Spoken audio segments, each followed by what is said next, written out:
It now gives me great pleasure to introduce our convocation speaker. Abdallah Dar is a professor of public health sciences and of surgery, director of ethics and commercialization at the McLaughlin-Rockman Center for Global Health, and the chief science and ethics officer and chair of the scientific advisory board of Grand Challenges of Canada. After attending medical school in Uganda and London, England, he went to the University of Oxford for postgraduate clinical training in surgery and also in internal medicine, earning a doctorate in transplant immunology and a fellowship in transplantation. He was a clinical lecturer in Oxford for several years before going to the Middle East to help start 2 medical schools.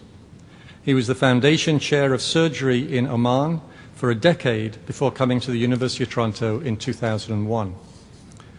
His major research focus is on the use of life sciences to ameliorate global health inequities, with a particular focus on building scientific capacity and increasing innovation in developing countries, in addition to studying how technologies can be rapidly taken from lab to village. His international awards include the Hunterian Professorship of the Royal College of Surgeons of England and the UNESCO Avicenna Prize for Ethics of Science, and he holds the official world record for performing the youngest kidney transplant. He is a Fellow of the Royal Society of Canada, the Academy of Sciences for the Developing World, the Canadian Academy of Health Sciences, and the New York Academy of Sciences, and is a Senior Fellow of Massey College, University of Toronto. Ladies and gentlemen, please welcome Abdallah Dar.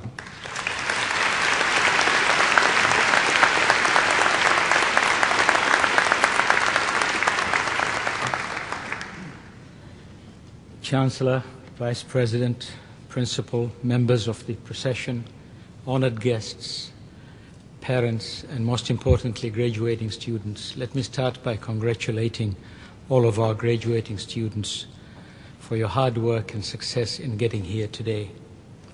On this important day, why do I wish that I were in your place and not in my place?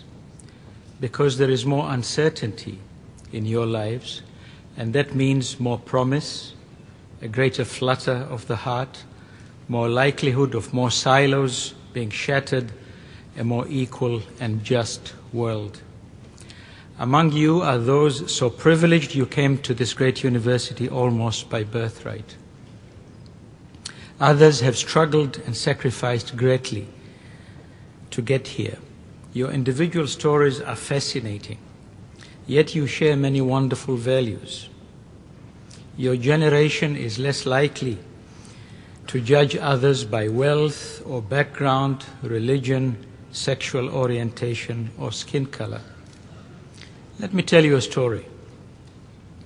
When I was a surgeon in Oman, I had a wonderful Canadian colleague called MacDonald, who had strong, healthy daughters and sons, one of whom had a new girlfriend.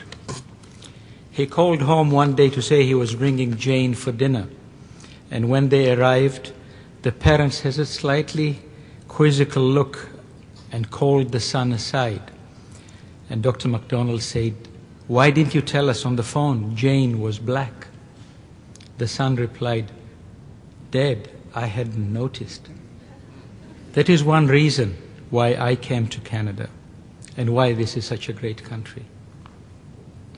Today is a day of many transitions for you, from the womb of the university to the world of work, from the loving embrace of parents to the world of outside freedom, from dependency to independence, from youth to adulthood. But what will you make of that growing up? Adults are not that smart after all. One of my favorite books is The Little Prince by Antoine de Saint-Exupéry, in which the little prince says, "Grown-ups never understand anything by themselves, and it is tiresome for children always and forever explaining things to them." I learned from the little prince to see everything with childlike wonder. So what else do incipient grown-ups like you need to know? Humanity has never had so many tools with which to build a more perfect life. Cheap travel, computers, cell phones, the internet, social networks, the ability with one click to donate a mosquito bed net that might save an African child from dying of malaria. But in these times of transition, all this may seem confusing, and you may think that you're alone in this confusion, but you're not. None of you knows where you will be or what you will be doing in 5 years. So relax. Be excited and challenged by the uncertainty, knowing it will all work out well in the end, gloriously. The very meaning of life is change, and all change, even at the DNA level, is risky. You could spend much time worrying, trying to mitigate risk.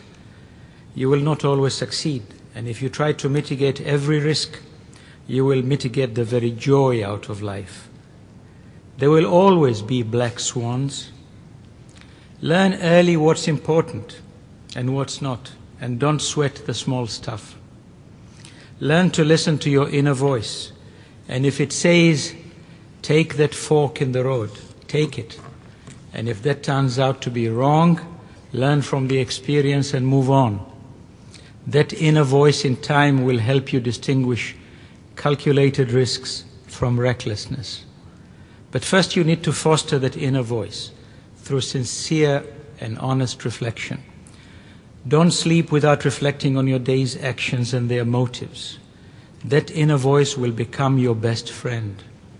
It may not always seem rational or logical at first, because some of what it says comes from the heart. But it will help you chart your own road in life, allowing you to grow naturally, alone internally, but outside in comradeship, working with others in groups, yet avoiding groupthink. It will become the seat of your passion, your idealism, the font of all your innovation. Without that inner voice, there is no real you. So if it means taking a year or two to backpack in the Andes or the Himalayas to discover it, that will be time well spent. But if you discover it early here at University Avenue, that's great too, for it will leave you more time to travel. And travel allows you to listen to the stories of other people. As Atholf Hugard observed, the only safe place is inside a story. You can have no empathy, no full human life, if you don't learn to listen to other people's stories and let them touch you. When I was a medical student in Uganda and violence and madness broke out around me, there were times when death was very close. That sense of vulnerability shaped my approach to life. I learned to value all life immensely and to realize that others have needs and sufferings that I may be able to alleviate through my work. Later, as a transplant surgeon, I learned in a very practical way what life and death actually mean. So when is it that a person dies? It is not when the heart stops, because the heart can be restarted. It is when the brain dies that a person really dies. This is why the human brain with its mind is the greatest, most important, most evolved gift in the whole of creation. To waste it, to let it lie fallow, not to use it to reduce life's inequities is a huge crime. To misuse it, to reduce the sum of goodness in creation through the use of your mind is an even greater crime. Brain death has thus become the basis of organ donation for transplantation, which is a direct form of altruism. I believe that altruism is hardwired in us, ultimately an expression of our common humanity, of thinking of ourselves as members of one species, with not just rights, but duties and obligations to one another, and with stewardship responsibilities to nature and the environment. The African philosophy of Ubuntu says, I am because we are. And no one has expressed this sentiment better than Martin Luther King when he said, it really boils down to this, that all life is interrelated. We are all caught in an inescapable network of mutuality, tied into a single garment of destiny. Whatever affects one directly affects all indirectly. As you go out into the world, you will interact with many people. How will you know them? You could ask them, what books do they read? What is their most memorable moment or moving moment? Or what is their greatest mistake? My most memorable moment was when an incredibly sad mother approached to ask me to remove the tiny kidneys of a prematurely born baby with brain abnormalities that resulted in his death. She wanted me to transplant them into another child who would otherwise die without functioning kidneys. I am sure that that bereaving mother would gladly have given up her own life to save her child, but she could not. And here she was, thinking only of how she could help save the life of another child through that singular act of generosity. And my biggest mistake? It was to have spent so little time with my children when they were growing up. One of them is in the audience. I was too busy studying and working and doing research. I wish I had learned then how important it is to lead a balanced life. My biggest regret. In the end, you will ask yourselves if you have led a good life. How will you know? Did you sleep easily at night? Did you make a difference?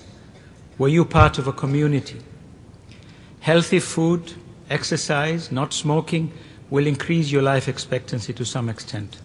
What will make a bigger difference, though, is having close friends, a loving family, being part of a caring, mutually supportive community that hugs and kisses and creates healthy interdependencies. I love the saying, a stranger is a friend I haven't met yet. These are the things that will give you your own ikigai, as the Japanese call it, the reason to wake up in the morning, the reason for being. Today the sun rose at 5:38:06 in Toronto. So let me read this little poem I wrote for you. I have called it 05:38:06. Beguiling, mysterious, searching as a 5-year-old granddaughter's smile, today's first rays peeked from the edges of darkness, seemed to ask, will you journey with me, mile after mile, until I'm commanded back across the horizon at dusk? Choiceless, will my essence reveal your trampling iron-tinged leather boots, hurting, humiliating, adding more ice water to that sack around your core, or show you sandaled, sapiential, stopping to smell those frangipani shoots on your way out to listen to the story of the other? That flame in the belly, what is it to achieve? Perchance to illumine those dark spaces where silent tears flow, adding another strand to Martin Luther's weave? For when you call, there is never an answer, only an echo, an echo. So congratulations again. Go in confidence. The world is waiting.